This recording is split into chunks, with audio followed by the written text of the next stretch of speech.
బాబాయ్ నమస్తే. నమస్తే బాబాయ్ అసలు ఏం బాబాయ్, కాయ చూస్తే మాత్రం నెంబర్ 1 ఉంది. సూపర్, చాలా బాగుంది. క్వాలిటీ చూసుకున్నట్లయితే అద్భుతంగా ఉంది బాబాయ్. సూపర్ కాయ సైజు కావచ్చు, కలర్ కావచ్చు, చాలా అద్భుతంగా ఉంది. సూపర్ బాబాయ్ అసలు ఏ రకాన్ని బాబాయ్ మీరు ఎంచుకున్నది? Kingfisher super tiger. Kingfisher ను సూపర్ టైగర్. సో గత సంవత్సరం కింగ్ ఫిషర్ మీకు శాంపిల్ ఇచ్చాను కదా, పుల్లు కాసింది. నెంబర్ 1 గా కాసింది. గత సంవత్సరం కాసిన దాన్ని చూసి ఈ సంవత్సరం తీసుకున్నారు కదా.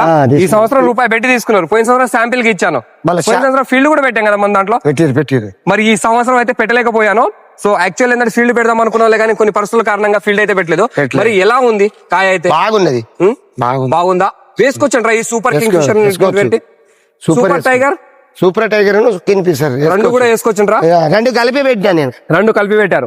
మంచి దిగుబడి వస్తుందంటారా? మస్తు. ఓవరాల్ గా ఇప్పుడు మీ 4 ఎకరాలు కానీ ఎంత దిగుబడి రావచ్చు అంటారు? 4 ఎకరాల దగ్గర 80 క్వింటల్ చిల్లర వస్తాయి. 80 క్వింటాల్ చిల్లర వస్తుంది అంటారు. సో తగ్గుముఖం అయితే లేదంటారా? రైట్ అండి. సో రైతు వారి మాటల్లో వినొచ్చు. సో సూపర్ కింగ్ ఫిషర్ మనం గత సంవత్సరం పరిచయం చేసినటువంటి ఒక సరికొత్త సీడు కర్షక్ క్రాప్ సైన్స్ వారి నుంచి. సో చాలా బాగుంది. ప్రతి ఒక్క రైతు మాసోర్లు వాడుకోదగ్గ వెరైటీ అండి. క్వాలిటీ అయినా బాగానే ఉంది. క్వాలిటీ బాగుందంటారు. పాలు శాతం కూడా చాలా తక్కువ కనబడుతుంది. అసలు ఏ కనబడతలేదు. కలర్ మాత్రం దెబ్బ చూస్తుంటే దగ్గర జెండా పాటకు వెళ్లే అవకాశం అయితే కనబడతా ఉంది. కలర్ బాగుంది. బాగుంది కాయ. నైస్. క్వాలిటీ చూడరాదు ఎట్లా ఉంది.